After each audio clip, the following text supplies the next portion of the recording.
Hi, welcome to the State of Decay 2 stream. I'm your host, Geoffrey Card, and over here we've got our guest, Brian Giaime, and we just won't mention also, the other this guy. He's here. He probably counts. I'm like furniture. Yeah, Brant's just sort of, he's just here to play the game. Furniture that we took forever to pick out, and that we greatly appreciate. I mean, furniture that makes other furniture? Like a well-loved couch. See, I think I'm more like that college recliner that you found on a street corner with the free sign on it. We try not to talk about with the that. Squirrel living inside? Yes, there is a squirrel. Just one. There's definitely only one squirrel in there. So we've got Brian on here because he was the feature of the focus of our Dev of the Month article this last month, actually. It's been kind of a busy month for us with Daybreak coming out, that sort of thing.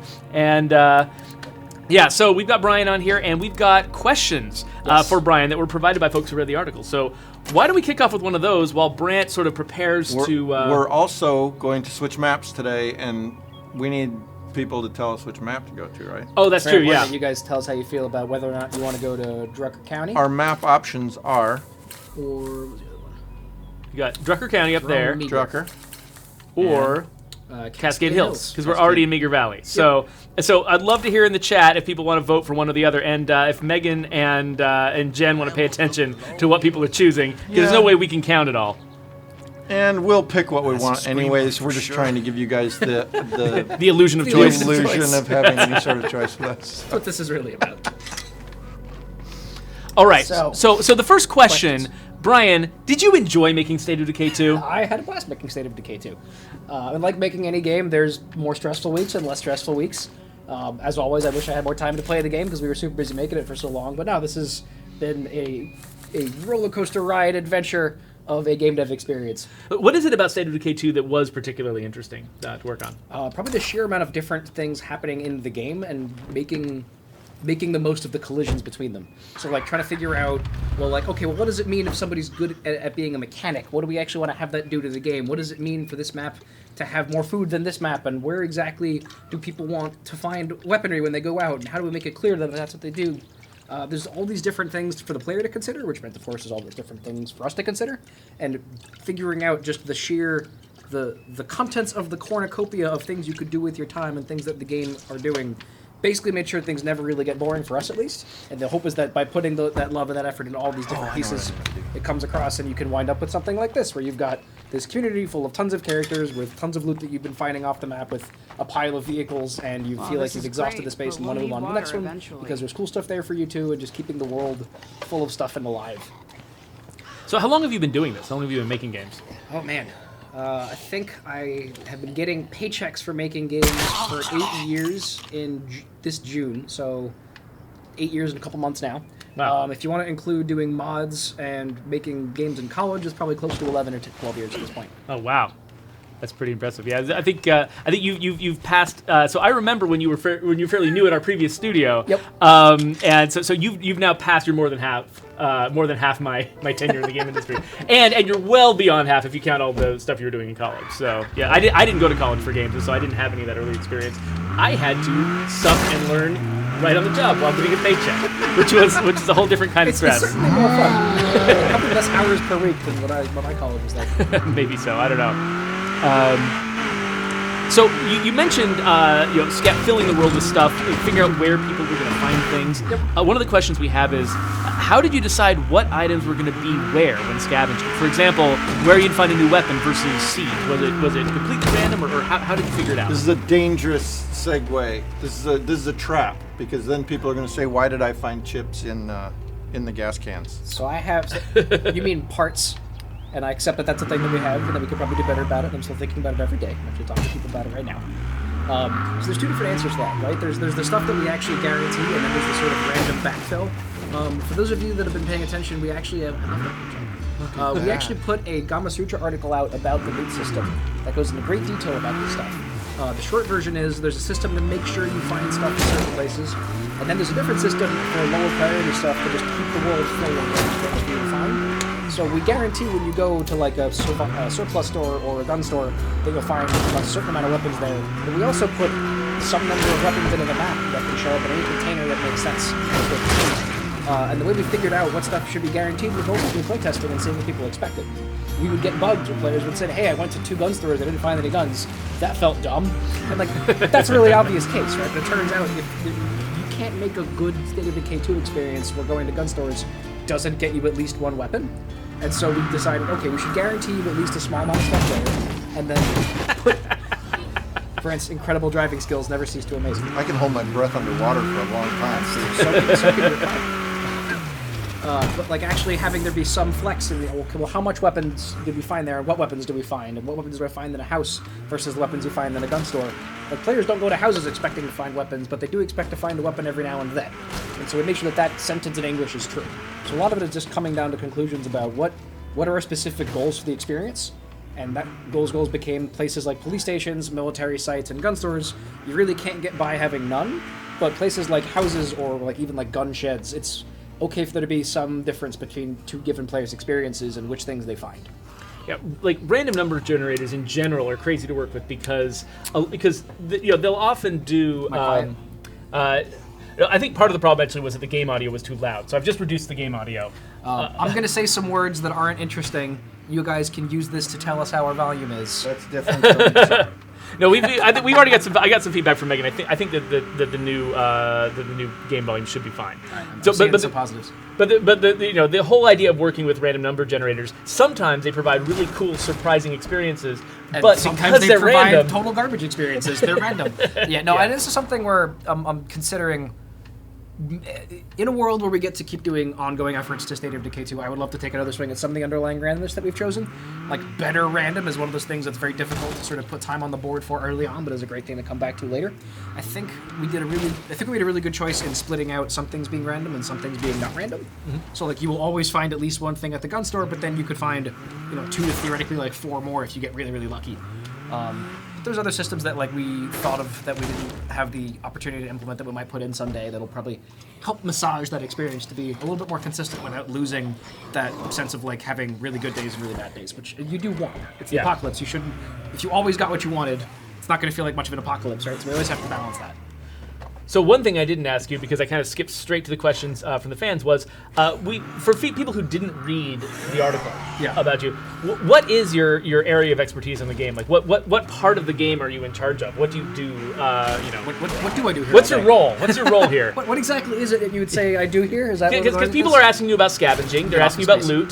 So why are they asking you that? Yeah. So my title is Senior System Designer. My job is to design and maintain and sort of drive forward a lot of our game systems. So I had a lot to do with the loot system, so everything like why did I find this item this time and not this item this other time. I did most of the work on the base system, which is not to say I coded or did the art, but a lot of like why the workshop has these actions on it and the infirmary has these actions on it and why this facility upgrades this many times and this facility has this many upgrades. A lot of that stuff was sort of my job to figure out, well, what's going to be the most interesting version of this we could put into the game that's going to give players something to do and to chase after and some sort of motivating factor to keep you engaged in it. And that's actually the core of it for me. Is my philosophical goal is to give you lots of stuff to do so that you feel like your game is full of opportunities to spend time in ways that are interesting, and then secondarily to make sure that the time you choose to spend is rewarding in a way that is appropriate for what you did. So like I like to look at lots of different game systems and try to express those 2 goals through them. So Brant has been incredibly polite and has been letting you talk rather than moving to a new map, and we appreciate that. It's very kind. We're going to back off for a second so Brant can go through the whole moving experience. I have been keeping careful track of that door. The voting, and scientifically deduced that we're going to Cascade House. Yeah, I was just going to say that Megan says that it looks like it just barely pulled ahead in the voting. So here we go. Do you guys mind if I grab a question off the... Oh, go for it, yeah. So Sarkoth is saying that there are sometimes the random loot chests are not lootable by the host, but sometimes co-op players can find them. So there are a small amount of those for which we intend that to be true, Sarkoth. The wide majority of the ones on the map are only ever going to be lootable by the hosts. There's a small set of them that are in the same container pool as regular stuff, where it could go to the host and it could go to one of the co-op players.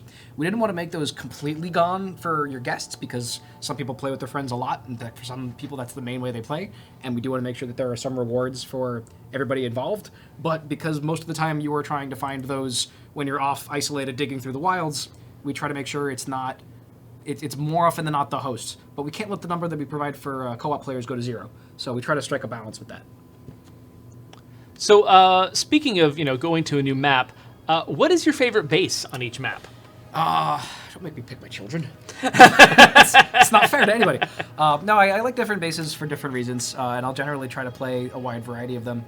We definitely had the idea when we set out to make these that like we would try to make it so that a small community and a large community would feel like viable choices. I think especially with some of the Daybreak facilities, we've sort of really done a better job of that and given the players lots of opportunities. I definitely still like having the big bases. I like feeling like I've got my giant anti-zombie castle. This is actually how I played the first game before I even like took the job here. Is I remember being really excited about taking the truck stop and filling it with as many people as I could and building it up as much as I could. So I tend to like the larger bases. So I could easily say, oh, it's the container fort and the fortified strip mall and Whitney Field. And that's true more often than not, but not to the exclusion of like ever playing any other bases. Yeah, a lot of the time my favorite ones are the small ones, just because once you've gotten used to playing with a really big base, you're like, okay, I've done that. Right. Now I want to figure out... You kind of want different experiences, and so Yeah. there's sort of more game texture there for you to find out. I really like the police station on Meager Valley, just because it has a very unique facility that makes its own ammo, and it is the only place in the game to make smoke grenades and flashbangs, which I think are probably underrated. They're really interesting to play with because they make the AI do interesting stuff. They looked really good in one of our trailers. That's also true. I think flashbangs are the only way to get freaks to stop chasing you, so you can throw it at a feral or a juggernaut and it'll actually stop aggroing. Nothing else. Like the noisemakers don't normally do that, but flashbangs will. And a smoke grenade is any zombie that walks into it will get stuck in there and get confused, and so you can totally throw one behind you when you're being chased by a couple of hordes, and then suddenly you're fine. So I like having the opportunity to get to those. I like the brewery a lot on Meager as well, just because it allows you to sort of build this super trader experience where like this is just the best place to make income for yourself, but it doesn't have nearly the food production stuff that the farm has. Although, yes, you can tell I've been playing on Meager Valley because all the bases I'm thinking of are in Meager Valley. Let's see, the church in Cascade Hills is also interesting. I like trying to spawn, I like the drawing the Zeds button, and then trying to see how many things I can draw into my base and parking up on top with a sniper rifle and just...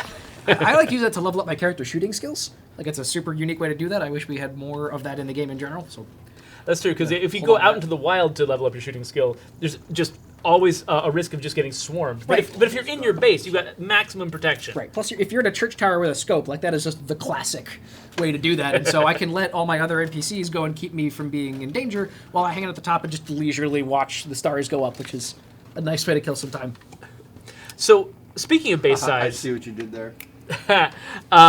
how were base sizes determined? Like, how many open slots it have versus what size those slots would be? Like, how do you make decisions like that? That was a lot of back and forth. I was going to say mostly iteration. You make your first guess based. The original version was I had a spreadsheet with a rough version of this and a Microsoft project file where we basically made like a little board game prototype that was like, all right, a base might be like this with this many slots, and then we had little chits that were like, here are the facilities themselves, and like what feels like the right amount of things to have in terms of reality, what feels like the right amount of like game benefit to get from each thing. And really what we did is we thought about all the factors we could think of, made the first tunable set, played it, tried to figure out how we felt about it, and then the results of that drove the iterations on that base and then the design of those future bases. With stuff like that where it's tuning, you really can't know until you play it. So you just gotta start, you gotta make it easy to prototype and just start playing it as often as you can. Yeah, I tried to switch away from the game for a bit because it's doing this. My whole my capture setup for some reason is making it look like a It's slideshow. doing the stutter. Yeah. We're not seeing that on the Yeah, TV. so sorry about that, but I'm actually next week I'm going to be experimenting with some new software, a new setup, and so maybe we'll be able to minimize this because this happens usually at least once. Okay, and it just recovered. So it usually happens at least once a stream. I'm not sure what's causing it, but maybe we'll be able to minimize it if I change my setup. Jurgen's watching YouTube or something. Oh man. There you go. So we've talked about your favorite bases. Yeah. What gun were you the most excited got into the game? What? Brant, You're making him choose his babies and his pets. Didn't we make like 115 of these things Yeah, before all was said and done? Come on now. What is it? I remember the day that Timberwolf went in. That was like the first secret prize tier thing we ever did. I remember like, what is it? There's like the sniper loot mission where like you find like there's a rumor of a sniper in town. I remember making the Timberwolf because we thought it would be just super cool to have a semi-automatic 50 cal or no, well, it was bolt It's action. bolt. The semi-auto came later. That was the BFG. Yeah. We did the ultralight suppressed 50 cal, and we were like, this thing's going to be the ultimate anti-juggernaut machine. And for a while, it was the strongest thing in the game. And then at one point, I remember playing a mission, and I didn't know that mission got written. And somebody had made an entire in-game mission about this weapon. And suddenly, like, it gained all this context that wasn't originally intended for it. And I love the fact that it, like, was leaving this mark on the overall experience. So that one will always leave me with, like, a very special sort of joy. But the BFG is the BFG. It's really hard to compete with the BFG, especially when you can just unload on a juggernaut with it. But it's got a little bit more of the mechanical side and a little bit less of the narrative side. So we have one question that actually might be more of a Brant question, since he's been around since the original game. The freaks, were they inspired by anything specific? I mean, there was a need for having zombies with special skills. That's certainly not new in zombie games, especially. But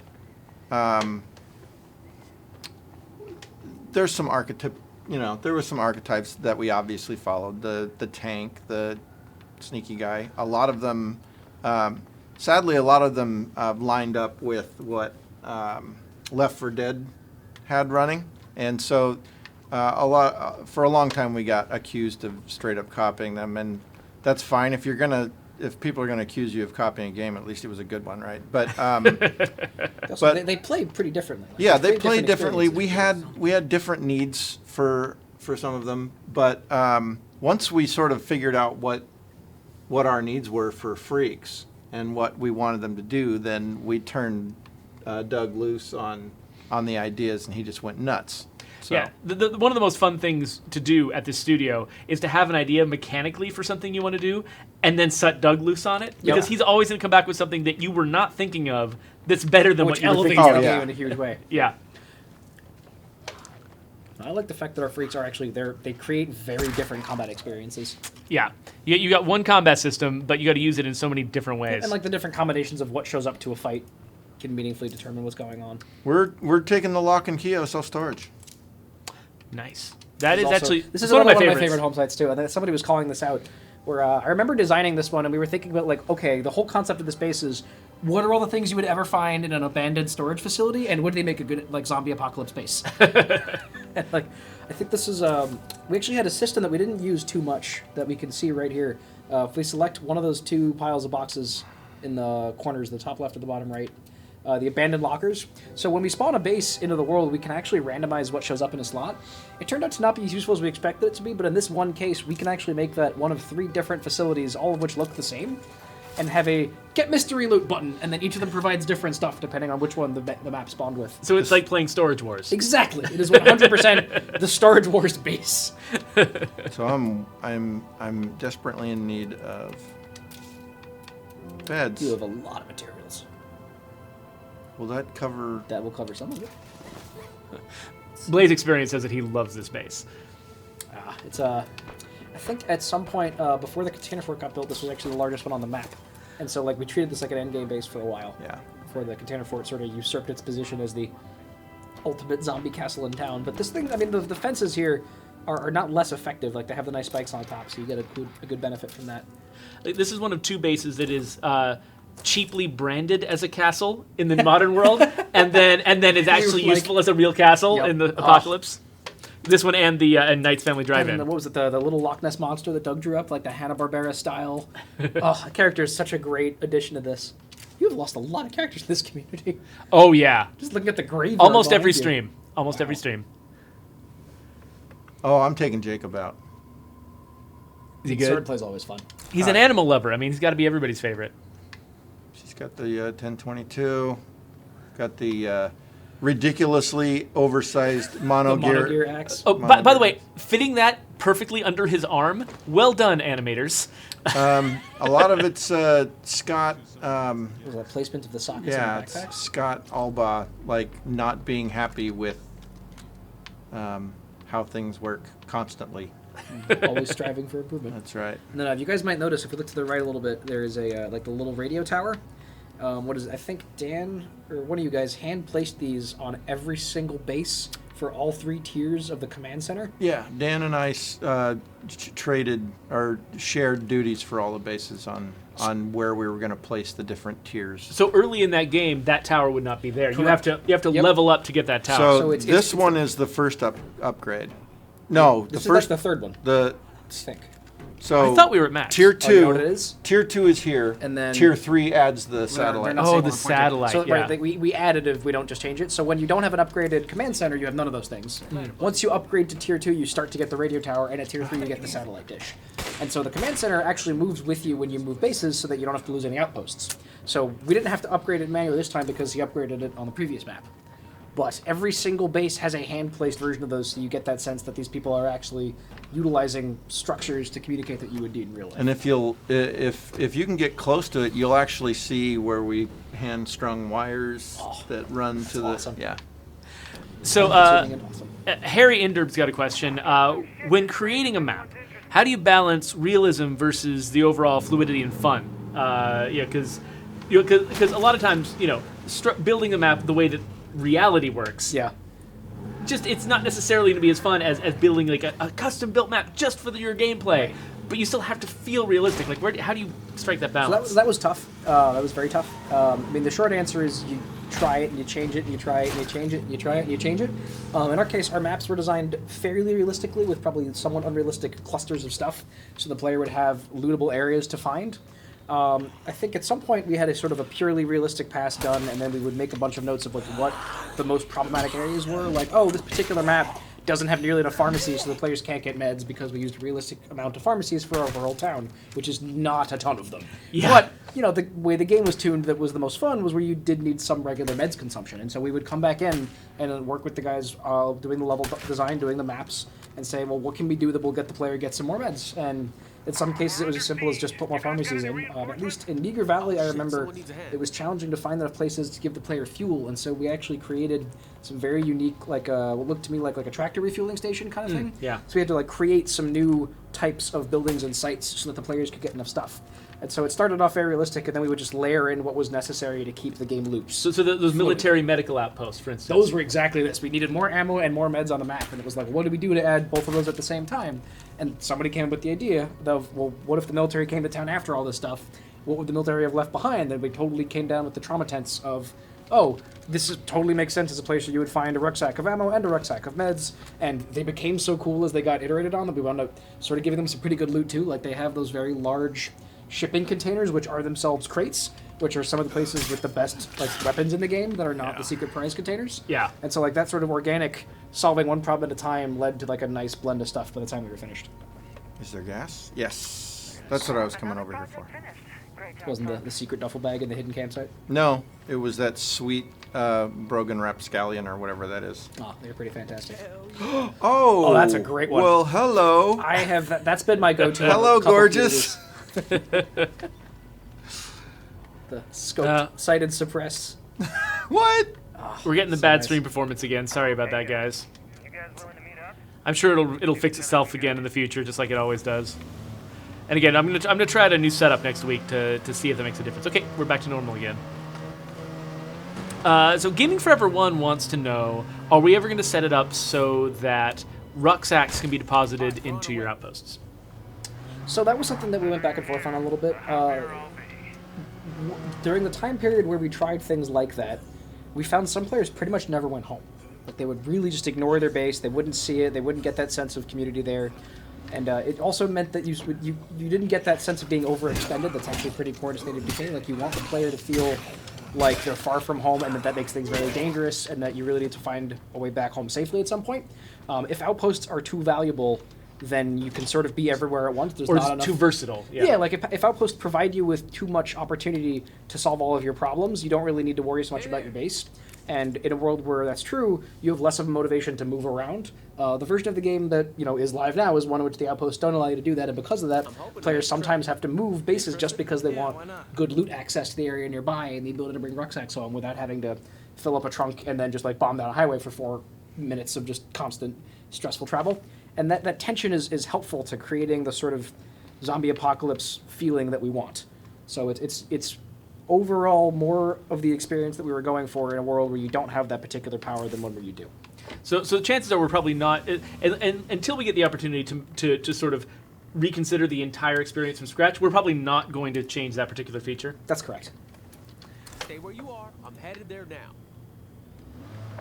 So, what are your thoughts on the backpacks having more space? Like opening up one slot would break off into multiple other slots was the suggestion and the Sounds- question. Fascinating. So there was actually a fun fact about the game that I think the guys about the Ultimate Edition might have noticed. The first patch that we ever dropped actually increased the size of the backpacks. In a house, all the backpacks were 1 or 2 slots smaller because we really wanted to give you that sense of like you have to leave some stuff behind, you have to make some choices while scavenging. But that moment has a lot of different factors in it. Your ability to carry a lot of stuff home changes the sense of like how much and what. It's important to us that you feel like you have to make choices of what's important to your community when you come home, but we don't want it to be so much so that it's frustrating and tedious where you have to do the same place 2 or 3 times without interesting choices in there.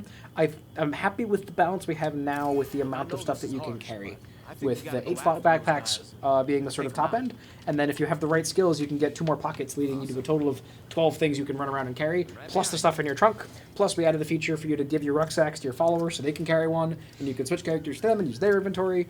There's enough ways for you to expand your ability to carry stuff that I don't feel like we should go back and expand backpacks, because we'd start to lose some of the stuff that we were working for in that delicate balancing act. Yeah, no, that makes a lot of sense. And it's but we were actually paying attention, like, you know, when the backpacks were too small, we did grow them, but now we feel like we've kind of grown them to a pretty balanced spot. Yeah, right? yeah, that's over time. You generally make smaller and smaller changes the more you iterate on something. Some of you who've like thought about this stuff will have heard the philosophy of cut it in half or double it.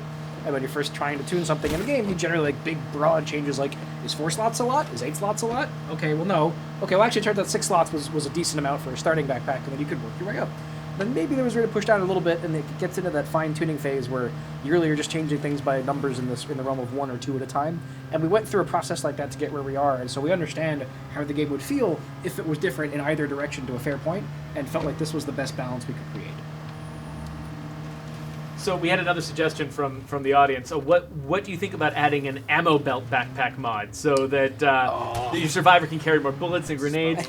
So No. we don't. So we don't even have a buff right now in the game that allows you to change the ammo, specifically the stack size of for ammo. ammo. It's something we've talked about, but I don't know if it would be a special backpack or if we would do it with something else. I mean, that is a worthwhile discussion to have outside of the stream. Yeah, probably. How we want to think about the elements Oh, there. hey, Johnny Farrell. Oh, this is a... Oh, he's going to kill the guys I was supposed to You kill. should go... Oh, wait, we should just watch what happens then. I'm leave just that going to there. sit Brant's here. going to hang out here and spectate while this Farrell does his job for I'm him. going to run out of aggro and just kind of Is that enclave named the Humans? Is that his goal? Yes. yes, kill the humans. Yes. There you kill go. the humans. Kill humans. Okay, Bender. Exterminate. What was the question? The ammo stuff. I remember at some point we discussed the idea of having backpacks do more than just carry stuff. It became like a UI challenge to figure out how we would also feel, how we could show you what they would do, and also the overall amount of like mechanical weight on a backpack didn't feel like it should be very high.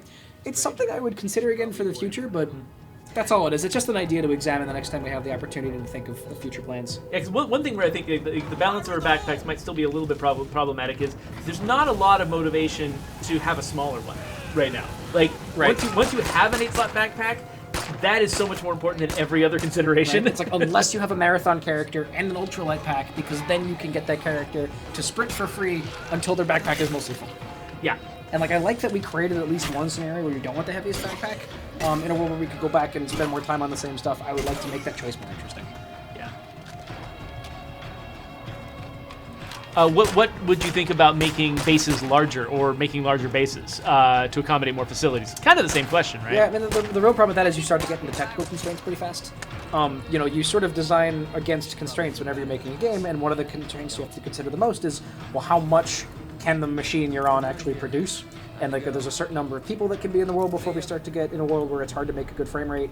You can have a certain amount of actual props that are alive at a base at a given point in time before we would theoretically have to start like doing tricky stuff like hiding the ones that you can't see in more circumstances, or spend more time to understand which ones we could safely hide. If we would ever do larger bases, we'd probably start pushing up against constraints that are pretty far pushed up against already. Like, there's not a lot of room left in the game to really make stuff bigger. We could probably make a base experience that was interesting with an even larger one, but that would require us to go into every single system and make sure that, okay, like, does more people make sense? Does more stuff at the base make sense? What additional things are in the world that are more difficult for you to achieve that would correspond to that level of additional power gain, because the more stuff you can have in your base, all your other stuff goes up with that, right? So it wouldn't be something we could do in isolation. It would have to be a part of something bigger, but that something bigger would then be pushing up against like the limits of what we can achieve in the engine we have today. So Adonis Labs wants to know, why didn't we put a storage buff on warehouse outposts? So the main thing there is that for certain maps, I remember it being very difficult to get materials outposts. And we have this rule where all sites of a certain type are always the same kind of outpost for consistency. In hindsight, I'm not sure that that is as strong for the player as we thought it would be. And so it's something we could consider. But we'd have to be very delicate about not making it too difficult to find materials outposts for every map, for every base, which is what we wound up doing with the current passive stuff. So it's not the craziest idea. I think the game would probably accommodate a storage outpost of some type, but it would come at the cost of some other outpost type, and we'd have to balance it delicately. So it's something for us to consider for future sustainment work, probably. Oh wait, I shouldn't have done what I did. What'd you do? I should have made this the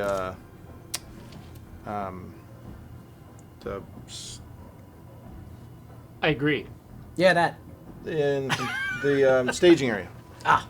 Oh, so you build everything else faster and... Well, yeah. and you don't have reduction in The materials on Materials. I mean, you still have 73 materials.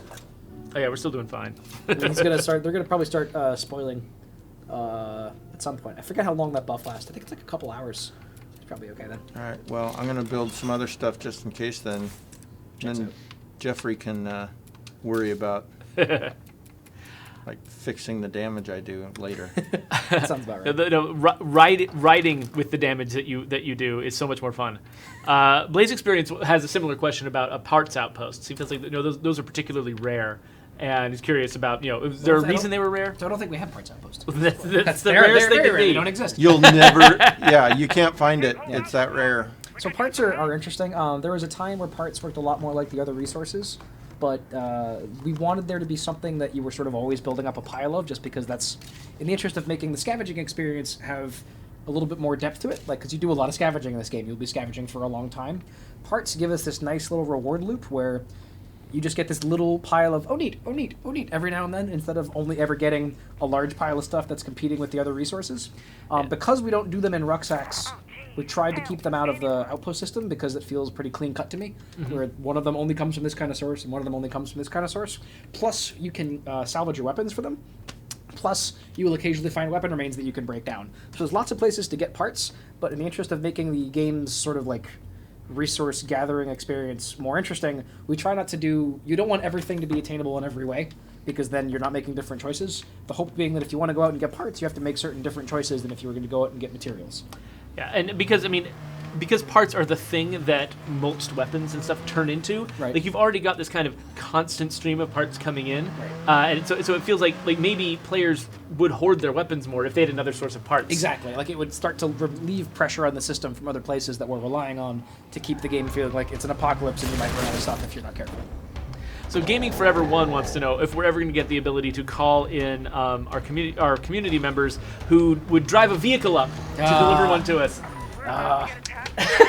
So, yeah, I think any of us can answer that one. Is the fact that NPCs driving vehicles, you'll notice, is something that doesn't happen in our game, because that is one of the hardest things. No, it's one of those things where To if- do. and this is like a general game development thing. Like, if you don't have the opportunity and ability to do something really well, sometimes you don't want to do it at all.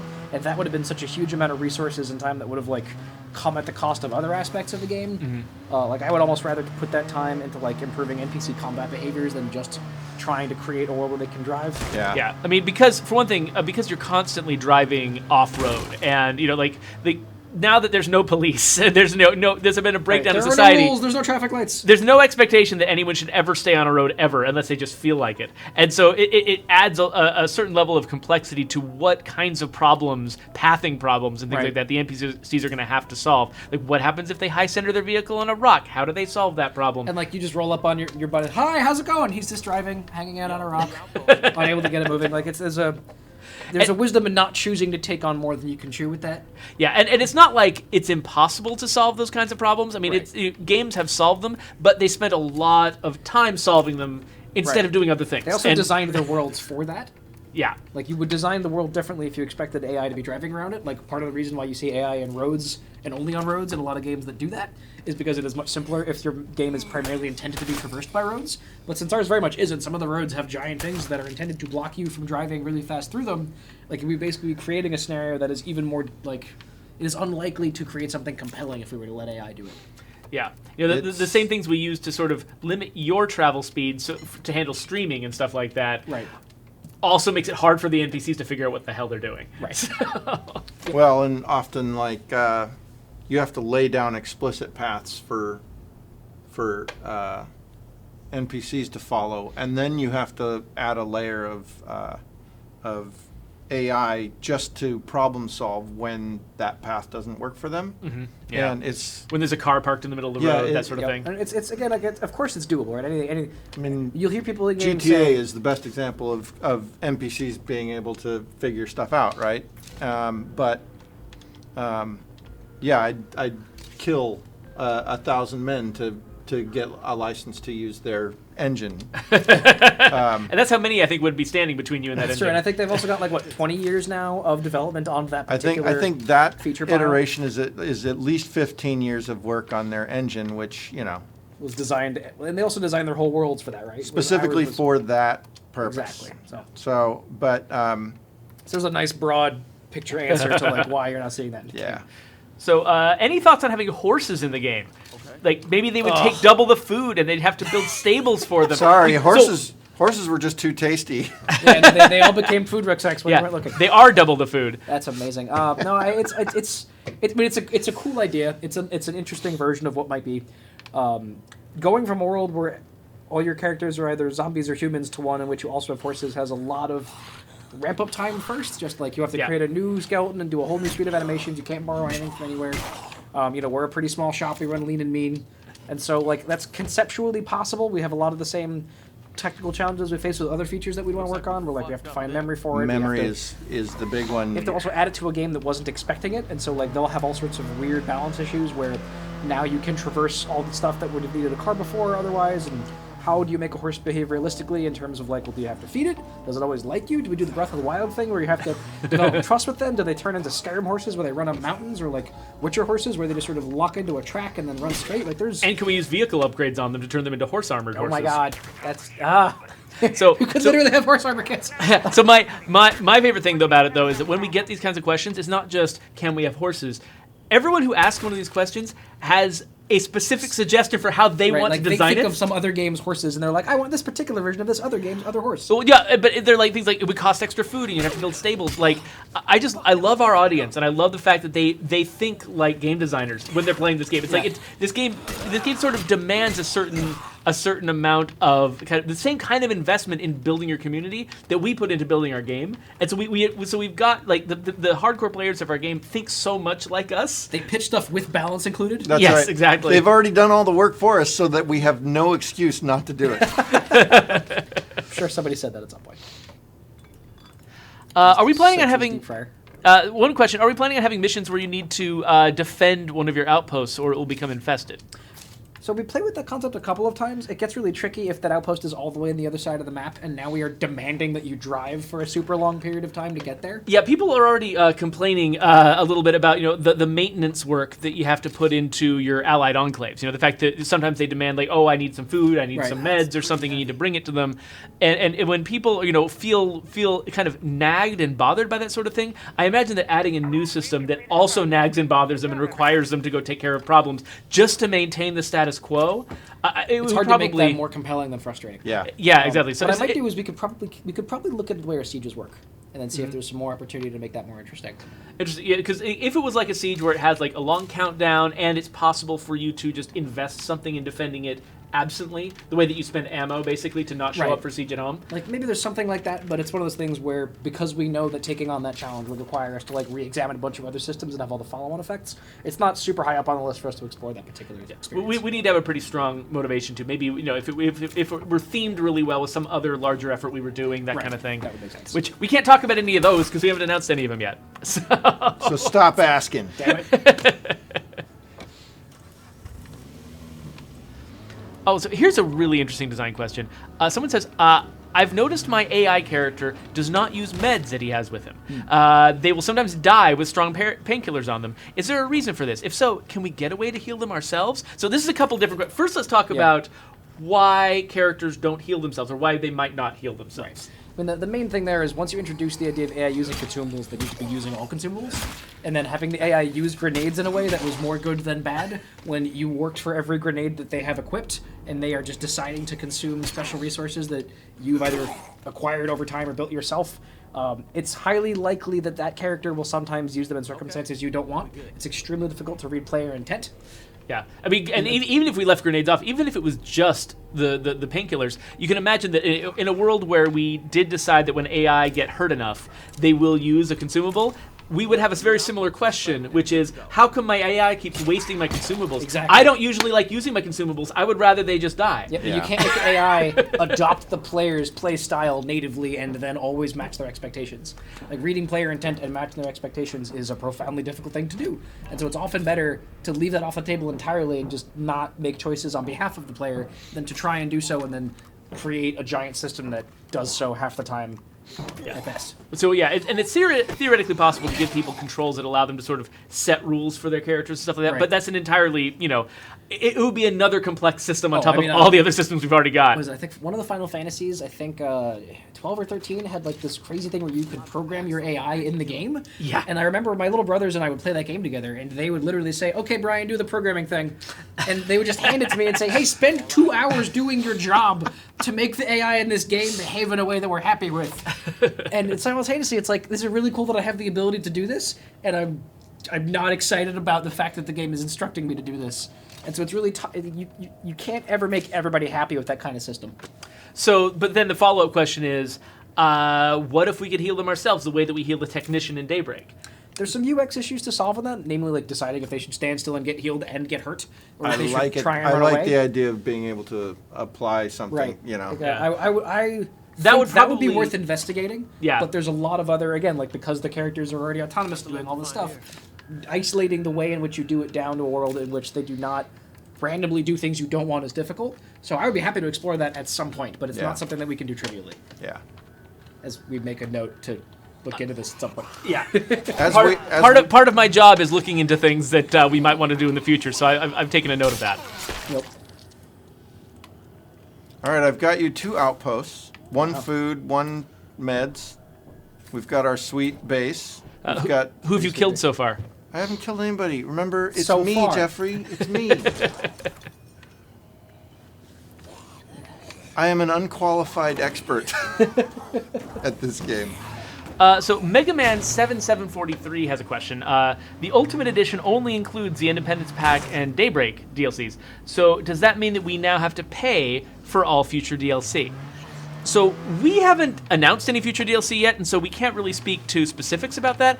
Dev, I mean, you are right that the Daybreak and Independence Pack were the only 2 DLCs that were included in the Ultimate Edition, but we haven't actually made any final decisions or made any announcements about how future DLC is going to work. So you're going to have to stay tuned for that, because there's you can imagine there's many different ways we can decide to handle the ongoing support of this game, whether it involves free updates, paid updates, some combination of the two, and we haven't announced or landed on any particular thing. So I would say just don't make any assumption one way or the other. Just stay tuned as things develop in the future, and we'll do our best to keep you guys informed and let you know how we're thinking about this stuff. Jeez, did I finally get through that battle? Finally managed to make a dent in your monogear, X. Oh, Adonis Labs has an interesting question about missions. He's like, if you have missions, particularly personal ones, that involve finding notes, is it possible to have a mission start with a note? Like when you find the note, that kicks off the mission? I feel like we can make you think that's what happened in certain cases. So so we don't have the ability to. Our system isn't set up to. Yeah, we don't have items creating missions. To dish missions like that. But so if we were to try to do it with our current set of tools we have right now, that would probably involve us like spawning a mission giving you some reason to go to a building, and then we put the note in the building, and so maybe we spin off a mission that feels like it's unrelated once you find the note, but we would have to actually have already sent you to that house for a reason, for part of a mission, in order for us to be able to put a note in the mission that kicks off something else. So it's theoretically possible, but we couldn't do it quite as smoothly as you want unless we expanded our mission tools. Which isn't to say we'll never expand our mission tools to include that. Right now, that kind of isn't the way that our mission spawning system works. Right. Here we have Brant driving in the dead of night, slowly leaving outposts along the way. That's right. I'm just. It's a trail of breadcrumbs to get home. Uh-oh. Impressive vehicle selection over here. I drove up just in time to see one of my NPCs fall off a ladder. No, he's doing fine. Oh, was he sliding down? They're just taking turns sliding. Wow, that's the new Yeah. game. Get up top and... It's King of the Hill. Uh-oh. Do you hear Farrell? Yeah, no, I heard Juggy. Oh, that's worse. Speaking of juggernauts, we've actually got another question for Brian, Sure. which is kind of a question for all of us, I guess. Are we thinking of bringing the Plague Juggernaut into the main game? Quiet, you. What a fascinating idea that no one's ever discussed or conceived in any way, shape, or form. There, obviously, we've thought about that sort of thing. There's tactical constraints that we need to be mindful of, but that's not saying no. That's saying we're going to keep keep exploring to see if there are ways to incorporate that sort of thing. But we have nothing to announce right now. Yeah, because there's always the number of different things you can have going on in the game simultaneously has got technical constraints on it. It always has technical constraints on it, and this game is so large and complex. We kind of pushed up against our limits on everything, including the number of different enemies that you can have in the game at once. And so you'll notice that Daybreak has got a lot less stuff in it, which made more room for us to add an additional enemy type. So bringing him back into the main game would be very difficult. But that doesn't mean it'll never happen. It just means we have to solve some other problems first before that could be possible. So, keep paying attention to future announcements, that sort of thing. Maybe we'll be able to pull that off at some point. We couldn't just do it on a lark, though. It's something that would take a lot of time and investment. Right. We have Brant very nearly done wailing on this juggernaut as you shoot him with a suppressed 22. 'Cause that's how it's done. You Yeah, can actually pull the suppressor off and do more damage. yeah, exactly. Why don't you just get a BB gun out? You'll do more damage to him. Oh, Oh no! You could let him. He could. no, he's fine. He could sprain his wrist, slamming you into the ground. He could. Ouch! That's what he says. He's like, owie, why? We should, yeah, at some point, just for some future DLC, we should just temporarily swap out the Juggernaut's voice for just a little whiny guy. See, no problem. Hey, get off my back! Just 1 in 20 juggernauts just have like a huge pitch shift. Yeah, and the 1 in 20 have a top hat and tails. That makes perfect sense. And Oh. now all of your weapons are broken. Come on now. That's just Backup knife go. that's just mean. There it is. Hey, Brian, here's another question. Sure. What do you think about more difficulty levels? Goatee stroke. I think a lot of people are talking about that. I think I'd have a lot of fun playing a version of the game where that was true, and I think it's something worth exploring. I think that's a very good answer. I think that's a great answer. That's the best answer you could possibly have given. Well answered, Brian. There you go. Any plans to add more Survivor stories to the game? I think that means like personal missions. Missions? Yeah, I suspect so. If what that means is, say, like new starting tutorial characters, I know we haven't put any thought into that because we've got a nice little array of 4, and each of those was they're very specific and very carefully manicured. But if you're talking about just more like missions that you haven't seen before, that's definitely something we've considered to be on the table for future expansions, even future free expansions, to just add a new mission here and there, so that over time the variety of random missions just gets broader and broader and broader, and you get to just have more experiences with these characters. So yeah, that's definitely on the table. Nothing to announce, as always, nothing to announce. But yeah, that's something we think about a lot. How far down that list have we gotten? Do we have more questions? We've only got like 2 left. Okay. There's also one from Blaze Experience in chat that I'd be happy to Oh yeah, answer go if you for wanna it. jump in on Go that. for it. So, hello Blaze, it's good to see you in Mixer. So he's asking about why some facility mods are usable in every facility, and why some facility mods are only usable in specific ones. So, the game was balanced at launch such that some facility mods only work at a given facility because they are either thematically related to it, like the ones in the training facility, only really makes sense in the training facility. And that if we exclusively set it up where you can only put this in a training facility, we can generally make it stronger and keep the game balanced than a version where you can build it anywhere. If you could build it anywhere, then you could in theory have 5 or 6 of these slotted without having to have a weird base. If it can only be slotted in, again, the training facility, for example, you wouldn't want to make 5 training facilities. That would be really unhelpful. And so because we can assume that you're going to want to make choices that are in your own best interest, we can afford to make those mods stronger without hurting game balance.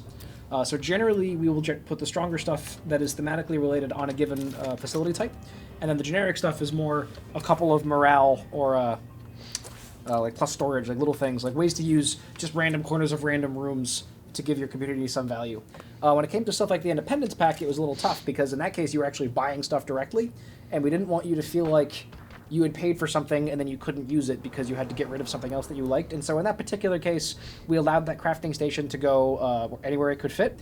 But unless we are solving the specific problem of making sure that you got a good value for your purchase with purchase DLC, we're generally going to hew towards the stronger stuff being specific and the more general, less powerful stuff being installable in any facility.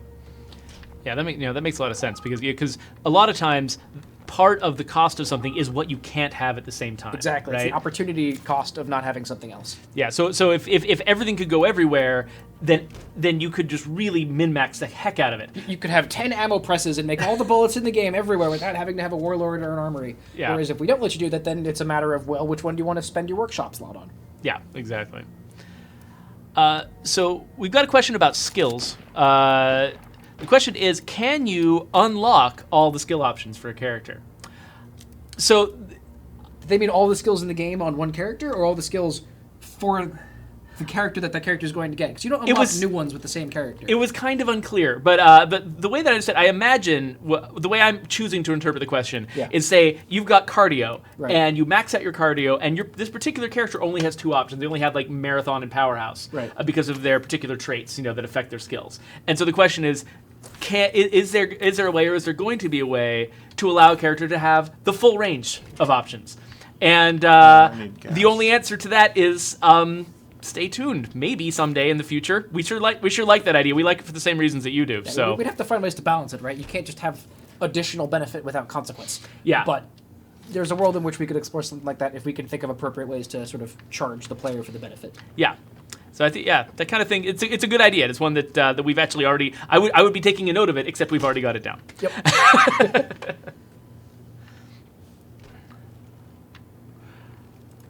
And that actually kind of comes to the end of our pre-written questions, but we still got 7 minutes of game left. So I guess chat should ask us some questions. Oh, actually, so Han Solo had a question. Cool. It says, what are the technical restraints for preventing more zombies being on the screen? I would love to see bigger mobs of 50 juggernauts or whatever. So there's the answer is all of them. All the different things that you can max out in our game, you can max out through zombies. Having that many AI doing stuff can run into CPU issues. Having that many animated skeletons can also run into. I'm going to start trying to use technical stuff. There's going to be physics issues. There's going to be graphics issues. Well, and then transferring all that information back and forth between you and your 3 friends over a network is also expensive. Like there's so many different sort of ceilings on the ability for us to use the hardware and the network that is just the one in the ground beneath you that we have no control over to the best of our ability to produce a good experience. And generally speaking, because we can't make assumptions that like everybody's on an Xbox One X or S, I forget which one's the newer one. X. You have to make sure that things still work on what I would call a Durango or just an Xbox One. And so we have to sort of make sure that the person who's playing our game with the hardware that is capable of deploying it and playing it, but at like the smallest capacity, does not have a bad experience, right? We can't sacrifice one platform to let the other ones have like a different experience. So we always have to tune against the sort of like the min spec. And because of that, we have to make sure that like the AI doesn't go overboard, that the amount of character skeletons on the screen doesn't go overboard, the amount of like animation doesn't go overboard. Not to say like audio and effects also have limits themselves, and then like the amount of every blood plague zombie on screen has like the sort of bubbly stuff happening on them, and that triggers certain audio behaviors as well as certain effects behaviors, and we can only have like some fixed number of effects on the screen that actually appear or distribute themselves across the stuff that's loaded. So it's all, what you're seeing is fairly delicately balanced to the best of our ability against this matrix of different constraints. And if we were to try and push the numbers up, we'd have to start resolving all of them. Yeah, like, I mean, one of the things that you might not think of, for instance, that was a surprise to me, was realizing that the Bloodflake zombies sound different from other zombies, but they don't actually have very many of their own unique audio files. Right. They're using the same audio as the other zombies, but it's being processed at runtime to sound different to you. Yep. Which means, so instead of taking up a whole bunch of memory to hold a whole bunch of different audio, instead it's taking up CPU time to process the audio. Because the memory's already spent, right? Like, there's not more memory to use, so we have to solve it by using different techniques for different content in the game. And so we're already looking at this place, like, you could think about it like an RPG where you've got a finite amount of resources for different things, and you have to spend all of them to get the most benefit you can. And at some point, you've spent all your memory, and you've spent all your CPU, and you've spent all your GPU, and you've spent all your network space, and there's just not a lot of bandwidth on any of these different axes left, without taking other stuff out and cycling it out and trading it, which is a conversation worth having sometimes. I love how these guys... I'm defending their home for them, and they're all staring at me. Come on. Well, yeah, that's... I think if you walk more than 6 feet away, they go back to defend behavior. They're just literally doing, the player's nearby, we should stand here so they can talk to us. Which might need to be something we play with, whether or not they care about that in combat. So FICO wants to know if we're ever going to be able to customize the way our characters look.